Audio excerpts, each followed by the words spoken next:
Sony qu'un représentant de LG. Bonsoir, je suis Danigo, responsable marketing produit Home Entertainment. Donc ça couvre à la fois la télé et l'audio vidéo. Bonsoir, je suis Christophe Desclouges, en charge de la communication et les activités marketing chez Panasonic.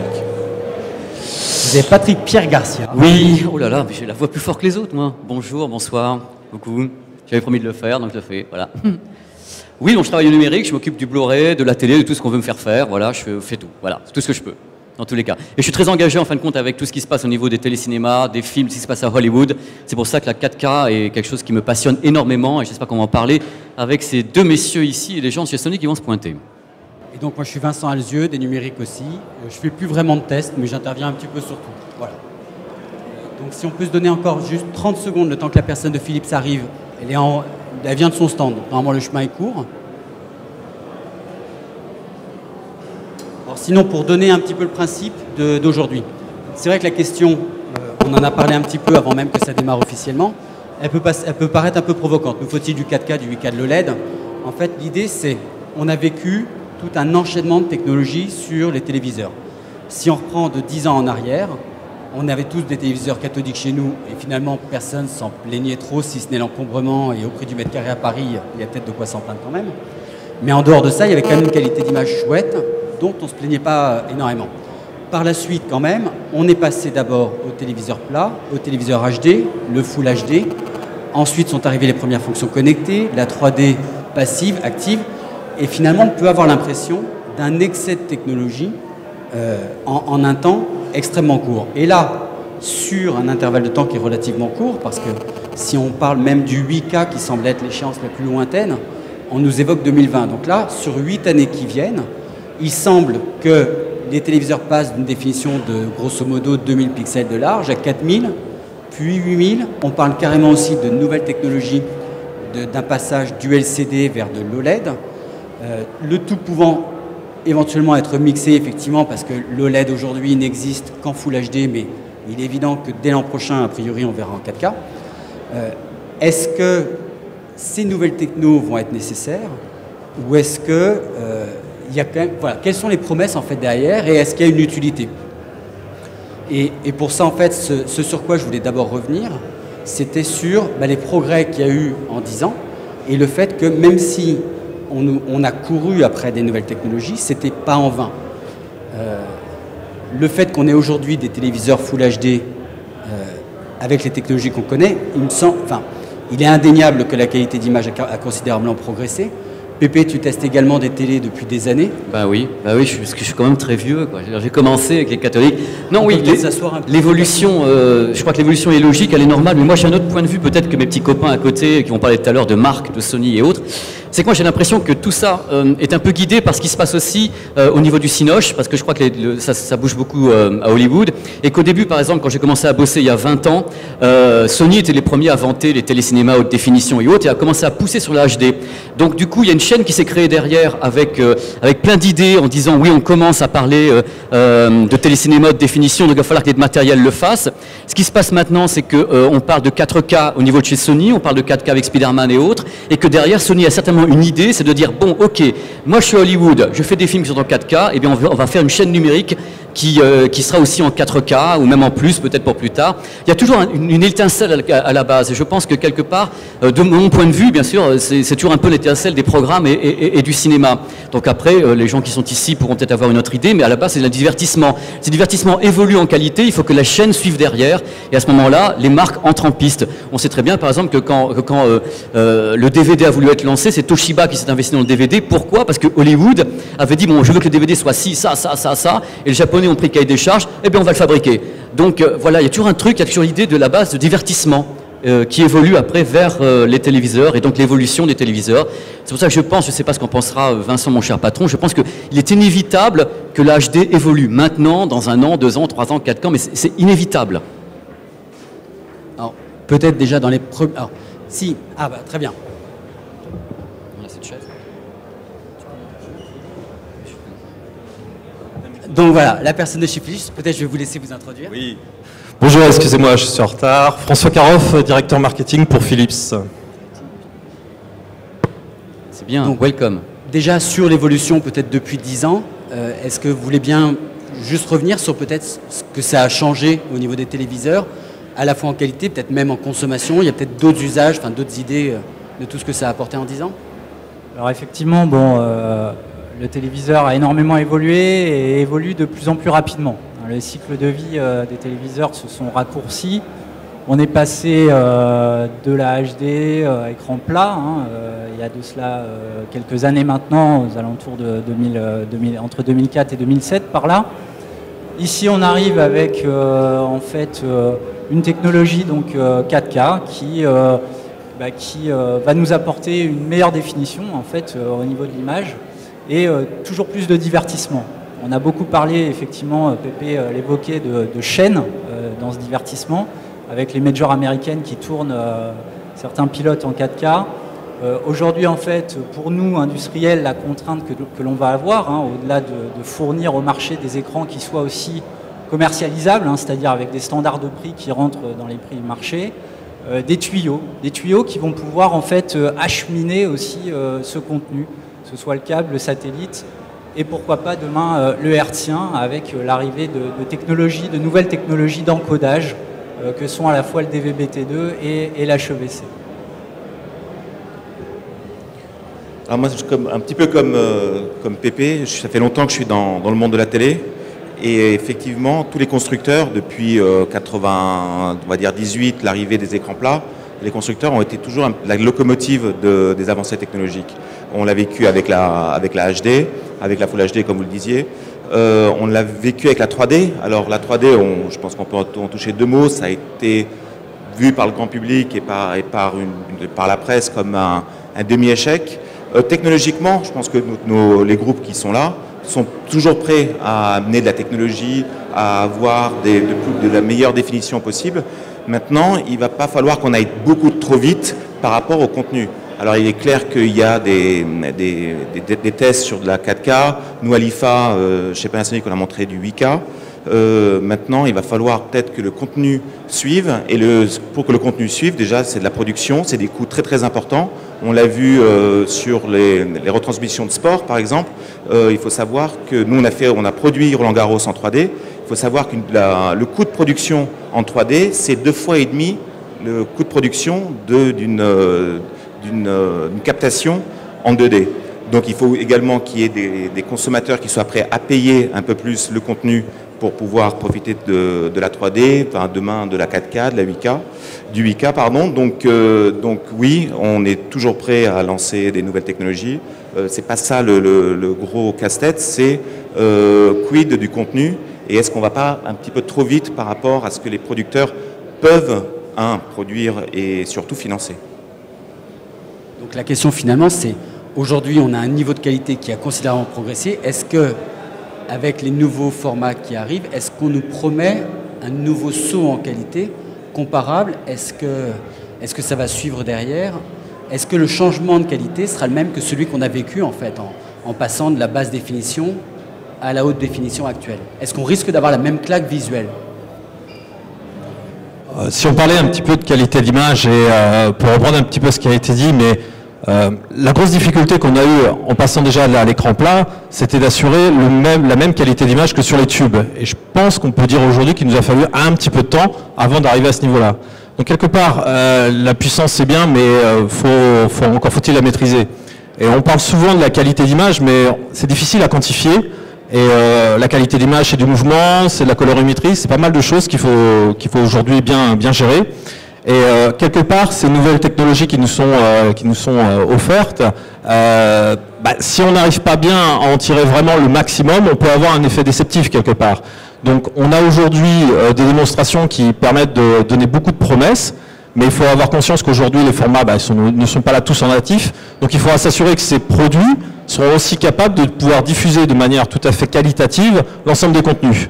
Donc c'est pour ça, et je suis assez d'accord avec Christophe, il faut prendre du temps, il faut bien gérer cette technologie parce que l'effet déceptif peut être là et c'est pas notre intérêt en tout cas de le faire. Je suis bien d'accord, justement, je vais faire un petit peu l'avocat du diable parce que moi je suis aussi un consommateur. Je pense que les fabricants ont commis une petite erreur en allant très vite dans la 3D. Parce que je pense qu'au début, tout le monde a vu Avatar. Alors Avatar, c'était le détonateur. C'est le truc, on a dit, ouais, ça fait 2 milliards, machin truc. Et tout le monde se dit, ouais, le truc est là, les gens veulent de la 3D. Il faut d'abord savoir que la 3D, ça fait 4 fois qu'on essaie de nous la fourguer à Hollywood. Ça fait 4 fois qu'ils se plantent. Ça fait 4 fois qu'on essaie les lunettes de toutes les couleurs, les machins et tout. Le public n'en veut pas tant qu'il y a des lunettes. Et tout le monde s'est engouffré à l'intérieur alors qu'il n'y avait pas de contenu parce qu'à part Avatar, pendant 1 an et demi, il y a eu quand même un trou d'air monstrueux au niveau de la production. Et je pense qu'à un moment donné où justement l'industrie des téléviseurs commençait un peu à tirer la langue, il a fallu essayer de trouver un renouveau et Avatar est paru comme l'enfant miracle. C'était le truc, tiens, le renouveau c'est ça, c'est la 3D. Et je pense que le risque avec peut-être, en faisant évoluer trop vite les technologies, c'est que justement que les contenus ne suivent pas. Parce que parler aujourd'hui de 4K, moi je veux bien être gentil, mais c'est pour quand le public, on commence à leur balancer sur ce salon comme ailleurs, comme dans tous les salons du monde, des téléviseurs 4K. D'abord, est-ce qu'ils savent ce que ça veut dire? Est-ce que les gens savent vraiment qu'est-ce que le 4K? Le 4K, c'est 4 fois la résolution totale de la HD. Et ça, pour y arriver, il faut quand même une super chaîne de production au bout. Ça commence à balancer les téléviseurs, à faire miroiter aux gens quelque chose, alors que de l'autre côté, le contenu n'est pas là. Vous allez reproduire l'effet de la 3D, ça doit vous replanter dans 2 ans. Alors qu'avez-vous à répondre à ça? Déjà, il y a un... Moi, j'ai vécu depuis 20 ans les nouvelles définitions. Je pense que 98% de la population ne sait pas faire la différence entre de l'HD, du Full HD à l'œil nu quand ils sont en magasin, aller acheter un produit qui coûte X euros plus cher pour avoir une définition qui est un peu mieux que la précédente. Je crois qu'il y a beaucoup de gens, alors peut-être 98% ça va faire beaucoup, mais 90% qui ne savent pas faire la différence entre de la haute définition. Je me rappelle quand on était jeunes, Pépé et moi, quand on mettait des doubleurs de ligne, je vais le dire vulgairement, au cul des projecteurs pour donner de la définition aux projecteurs, les gens en magasin n'achetaient pas des doubleurs de ligne parce qu'ils ne faisaient pas la différence entre de la basse définition et de la haute définition. Tout ça pour dire, c'est qu'aujourd'hui, même quand vous regardez la télévision, alors au-delà du Blu-ray, au-delà du satellite, c'est que la plupart des gens qui regardent la télévision, même quand ils sont câblés ou via satellite et qui regardent TF1 HD, c'est la plupart du temps simulé.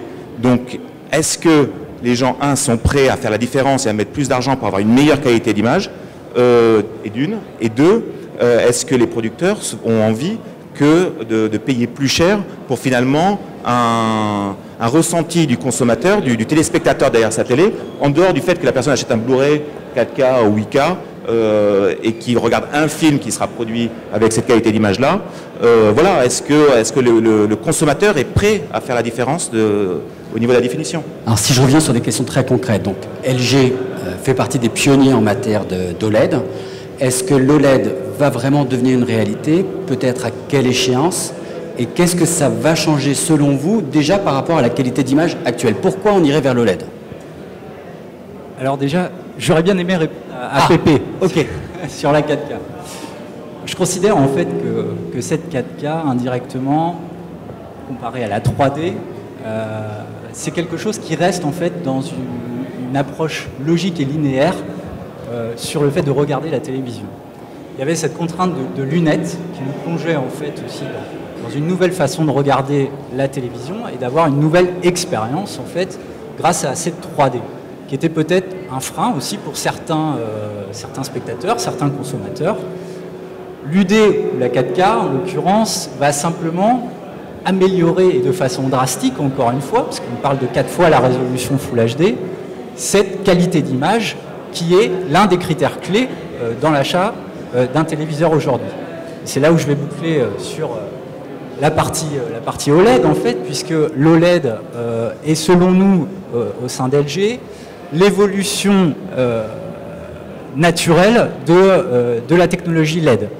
L'OLED va apporter en fait en qualité d'image un contraste infini, des angles de vue absolument élargis au maximum, à 170 degrés, sans perte ni de qualité en couleur ni en définition.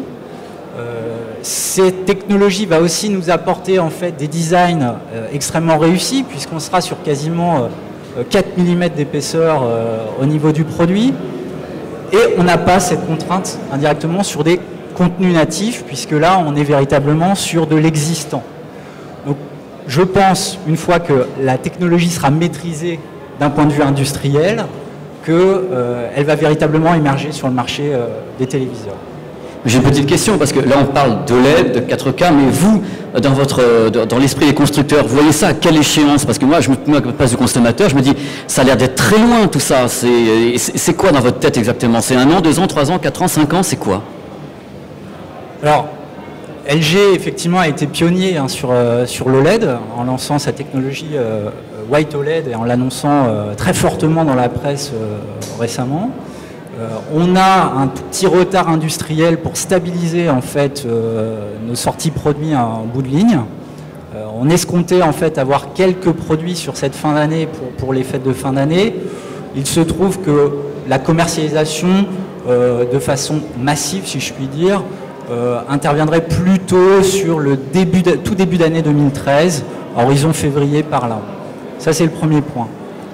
Concernant les quantités, bien évidemment, les quantités sont aussi régies par un prix. Aujourd'hui, on parle d'un prix inférieur à 10 000 $, hein, 9 000 € par là. Donc, disons que pour un 55 pouces, ça reste une prouesse, mais c'est pas non plus hyper abordable. En forecast qui avait été mis sur la table, encore une fois, pour 2012, incluant nos amis de chez Samsung, on escomptait pour un marché mondial quelque chose de l'ordre de 50 000 unités sur un marché mondial du téléviseur aujourd'hui qui compte quasiment 220 millions d'écrans. Donc vous voyez, c'est quelque chose vraiment de marginal.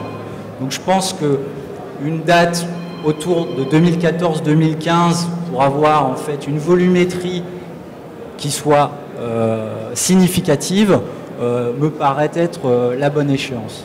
Alors avant de parler de TV 3D sans lunettes, parce que là il y a une démo quand même assez impressionnante encore, Sony et Panasonic s'allient justement sur l'OLED. Est-ce que du coup l'an prochain, vos marques pourraient effectivement se lancer, proposer quelque chose? Et puis Sony, il y a aussi du 4K, donc il y a 2 chevaux de bataille, ça va donner quoi l'an prochain alors? Alors déjà, toutes mes excuses à Stéphane Labrousse, Sony France, pour mon retard.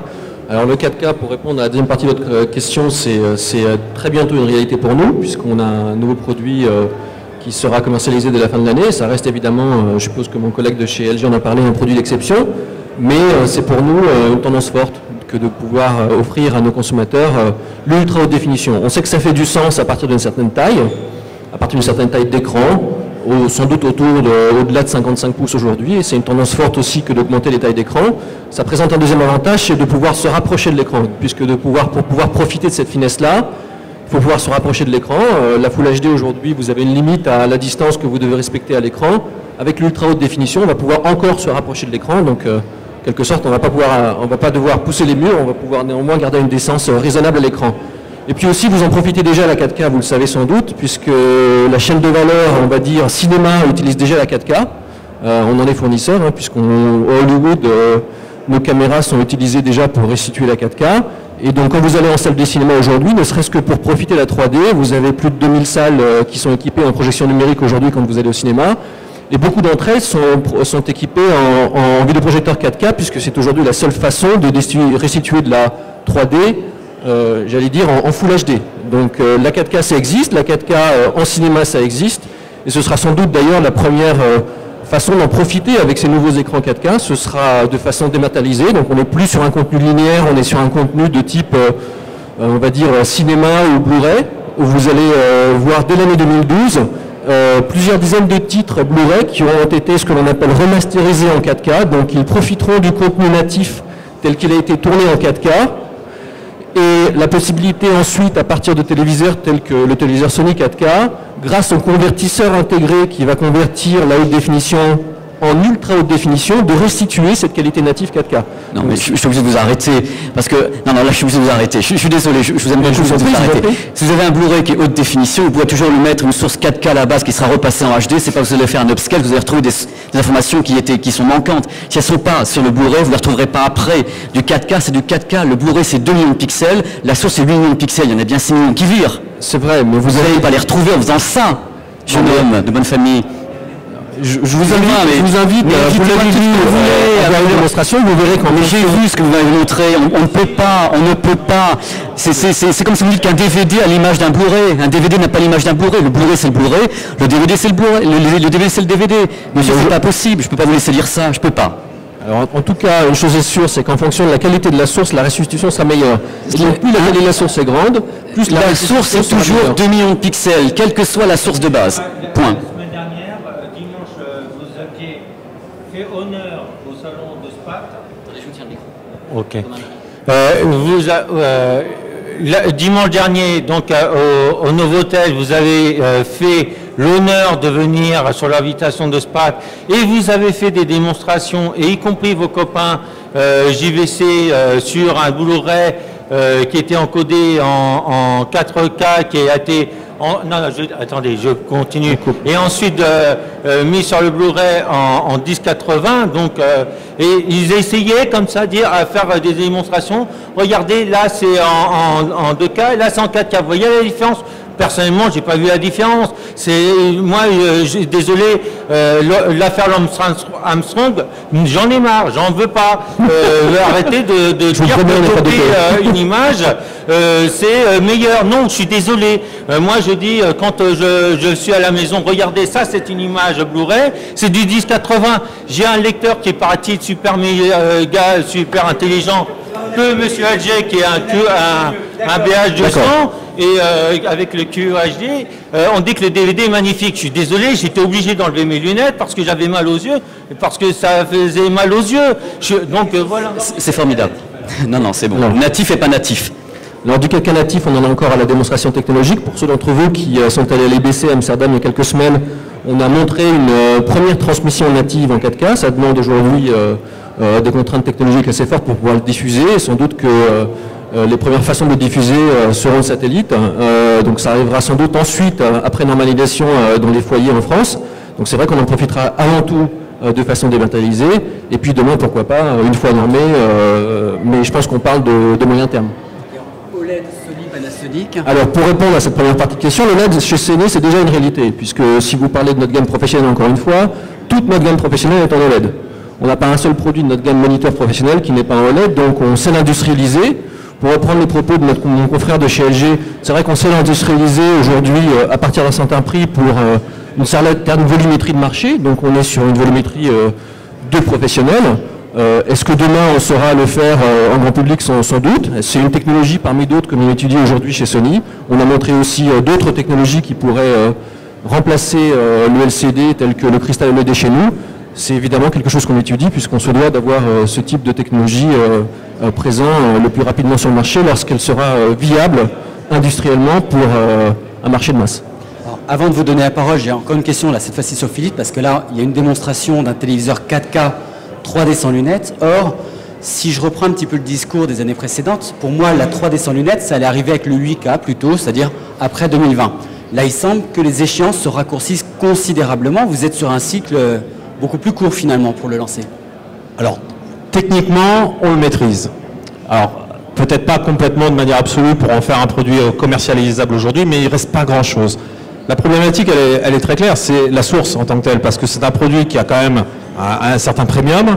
Ce qu'on ne peut pas démontrer là, mais ce qu'on a pu faire par ailleurs, c'est aussi démontrer que cette dalle 4K qui est aujourd'hui 3D sans lunettes est également extrêmement performante en 2D. Et ça, c'est la plus grosse amélioration qu'on a su faire sur les dernières années, ce qui rend ce produit finalement multi-usage. Et il faut bien considérer qu'aujourd'hui, le 4K, par le manquement de source, au moment où on va le sortir, et surtout en 3D, ça restera encore un usage assez limité. Ça sera plutôt ce qu'on appelle un proof point, celui qui investit dans ce type de produit, justement, il le fait pour aujourd'hui, mais également pour demain.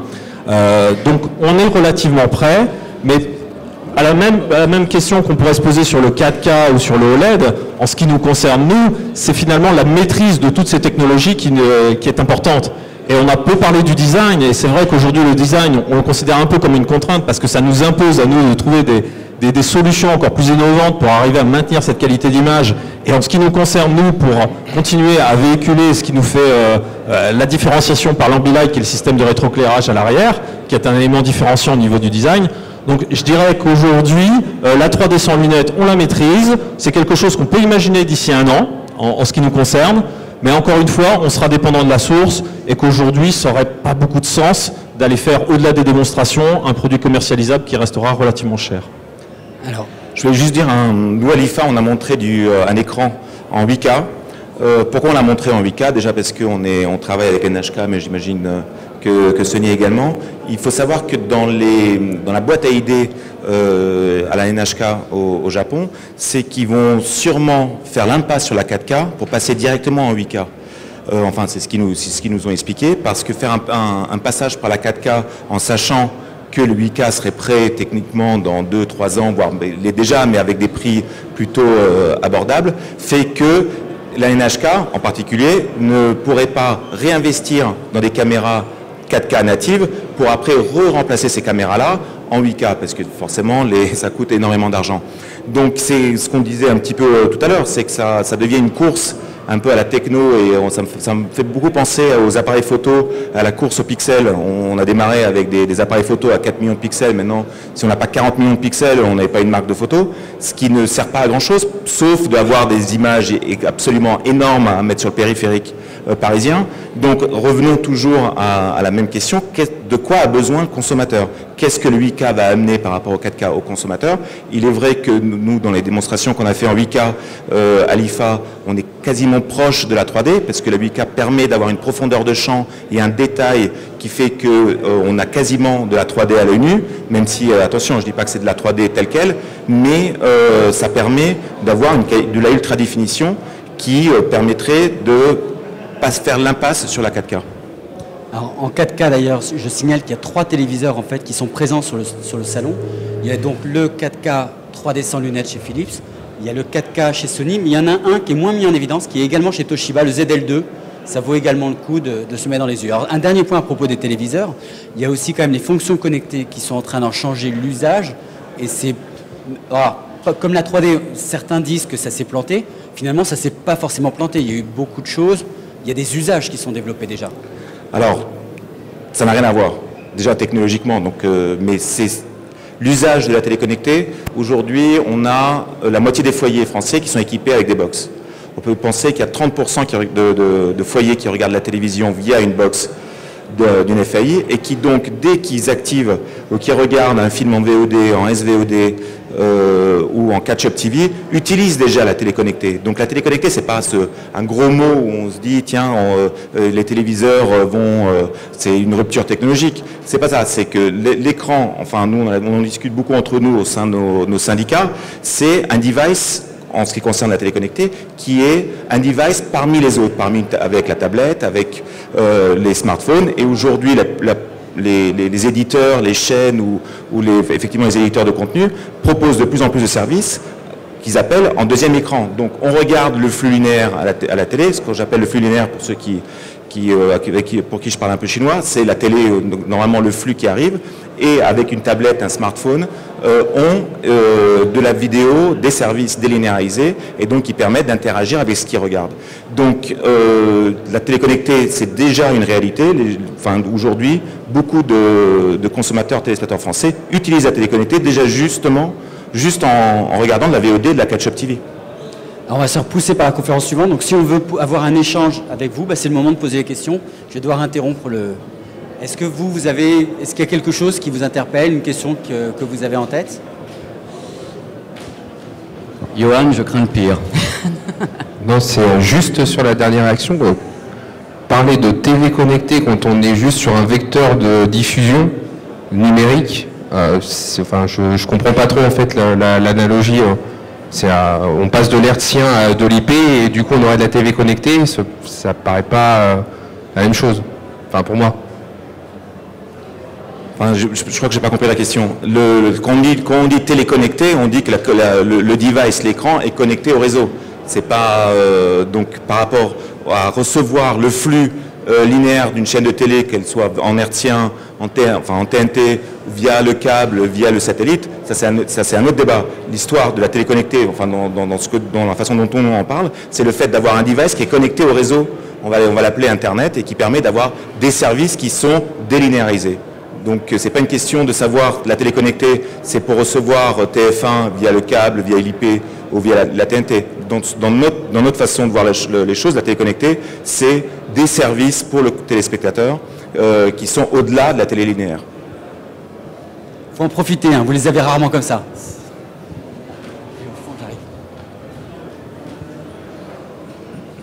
Oui, merci. Est-ce que la télé 4K, finalement, ça ne va pas toucher qu'un public de niche qui sera un public qui était sur le vidéoprojecteur il y a une vingtaine d'années pour avoir une qualité cinéma? Parce que la 4K et la 8K, ça va surtout aller sur du grand écran. Parce que pour le commun des mortels, les deux changements de télévision, il y aura pour le gamer le jeu vidéo et surtout le football. Je ne suis pas sûr qu'on soit au 4K ou au 8K sur la prochaine Coupe du Monde. Je ne suis pas sûr que ça intéresse le commun des mortels du foot en 8K. Donc, est-ce que finalement, on nous promet pas une technologie qui va toucher très très peu de monde? Est-ce que c'est ça vraiment l'avenir pour le grand public, le 8K? Écoutez, encore une fois, je vais donner ma réponse, celle de Sony. Aujourd'hui, encore une fois, c'est pas pour demain matin la 4K, et sans doute pas dans tous les foyers, vous avez raison de le dire, c'est sans doute un investissement à moyen terme. Ceci étant, vous parlez de football, je pense que ce qui va rendre attrayant et qui va permettre de rentrer dans tous les foyers ce type de technologie-là à moyen terme, c'est justement l'aspect événementiel, et c'est de pouvoir intéresser le consommateur sur quelque chose qu'il va vouloir regarder en live, donc en stream. Et le football en est un exemple. Et je me projette en 2014 au Brésil. C'est sans doute encore un peu tôt pour le dire, mais je suis extrêmement étonné qu'il n'y ait pas déjà des tests en 4K, de captation, de diffusion, de transmission, qui arriveront sans doute dans un cinéma, peut-être pas en foyer, parce qu'on ne sera pas capable de le faire en 2014, mais vous verrez qu'il y aura des tests lors de la Coupe du Monde, au même titre qu'il y avait des tests 3D lors d'autres événements. Donc on se projette à moyen terme.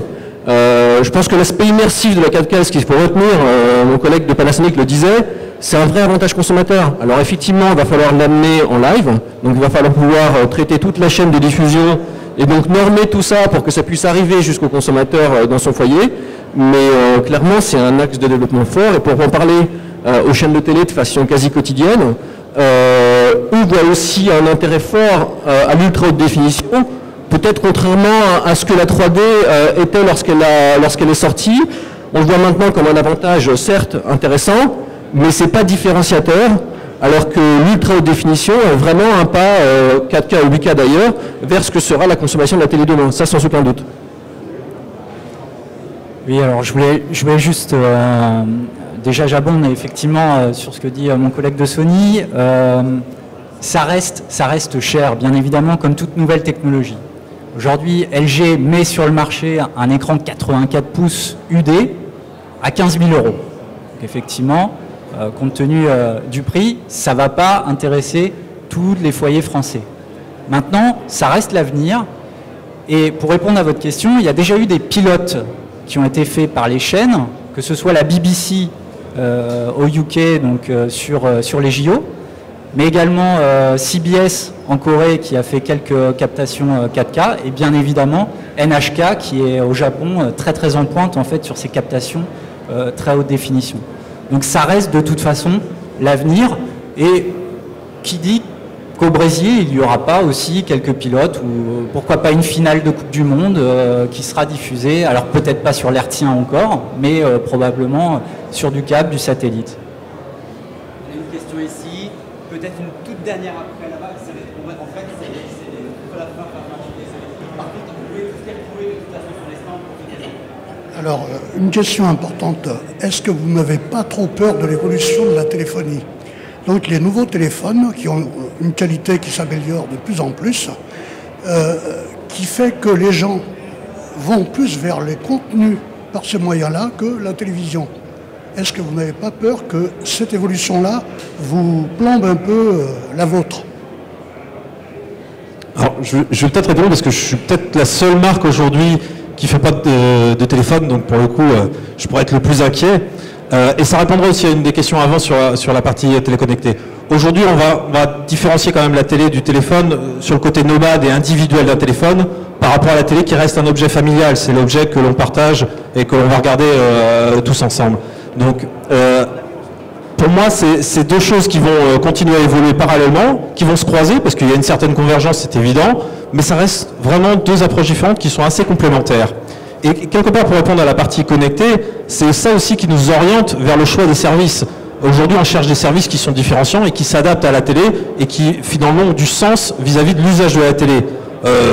Imaginez faire des choses que l'on fait sur son téléphone de manière individuelle sur la télé, qui est vue par tous, c'est pas toujours opportun. Donc, pour moi, non, c'est assez complémentaire et je dirais qu'aujourd'hui, ça ouvre des portes même, et au-delà de ce qu'on peut dire sur le 4K, le 8K, dans ce qu'on appelle l'interaction du consommateur avec sa télé, la façon dont on peut t'amener à communiquer avec sa télé, la façon dont on va justement, avec toutes ces sources, parce qu'on est passé de très peu de chaînes avec la TNT, avec beaucoup plus de chaînes, et avec aujourd'hui les FAI avec beaucoup plus encore de chaînes, bah, je pense qu'on a tous besoin d'avoir des choses simples qui nous permettent finalement d'avoir une télé qui va s'adapter à la fois à nos enfants, enfin à tous ceux qui peuvent être amenés à l'utiliser. Donc c'est ça pour moi qui est intéressant, et je dirais que le téléphone, c'est un produit nomade, individuel, ce qui fait qu'aujourd'hui, il n'y a pas vraiment d'inquiétude à ce niveau-là. Alors moi j'ai une question. La première, vous nous parlez de très haute définition. En France aujourd'hui, on a un réseau qui est majoritairement ADSL. De la 4K, vous la passez comment? De la 8K, pareil. Sachant en outre que les contenus qu'on a aujourd'hui sur de la télé HD sont loin d'être tous à niveau. Il suffit de regarder les Blu-ray que vous nous sortez, plus pour Sony par exemple, parce que vous en sortez, mais qui ne sont pas au niveau, c'est du DVD. Qu'est-ce que vous allez nous mettre sur de la très haute définition? Encore une fois, la seule façon véritablement de restituer à très court terme le 4K, ce ne sera pas en image, j'allais dire en mouvement, ce ne sera pas en vidéo, ce sera en photo. Alors ça présente évidemment un intérêt très limité pour acheter un téléviseur 4K. Ceci étant, j'insiste sur ce point-là et je suis prêt à vous le démontrer sur le stand. La qualité de la source rendra l'image meilleure une fois convertie en 4K si la source native est bonne en qualité, notamment tournée en 4K. Aujourd'hui, vous allez à Hollywood, quasiment la majorité des films en numérique, ils ne sont pas tous tournés en numérique, mais ceux qui sont tournés en numérique sont tournés en 4K, puisque vous avez des chaînes de diffusion qui sont à des coûts finalement assez similaires à ce que pourrait représenter la HD il y a quelques années. Donc ça, c'est déjà une réalité, j'allais dire, pour le monde du cinéma. Le Blu-ray, ça n'est qu'un dérivatif de ce qui a été tourné au départ sur une très haute qualité d'écran. Il est très clair que, à part convertir de la Full HD à très court terme, on n'aura pas d'autre façon que de profiter de la 4K vidéo. Ça, c'est très très clair. Et avant que ça arrive là, dans les foyers en 4K, il va se passer un certain temps, voire un temps certain, si vous me permettez l'expression, puisqu'il faut que tout ça, au-delà de la possibilité technologique, soit normé. Et on ne fait qu'en parler sur le bout des lèvres pour l'instant, on en est assez loin. Et vous parlez de la DSL, il faudra aussi que les moyens de diffusion qui permettent d'amener l'image au foyer le permettent. Aujourd'hui, on parle de bandes passantes de l'ordre de 50 mégabits. C'est, excusez-moi pour le terme, mais pour passer de la 4K. Donc on est assez loin de ce que peut permettre aujourd'hui la DSL, évidemment, pour amener ce type d'image à la maison, c'est tout à fait clair. Je vous remercie tous beaucoup. On va devoir interrompre. Maintenant, vous les avez repérés en tout cas. N'hésitez pas à continuer à poser vos questions. Je suis vraiment désolé par ce temps aussi court et par la frustration que ça peut générer. Merci beaucoup.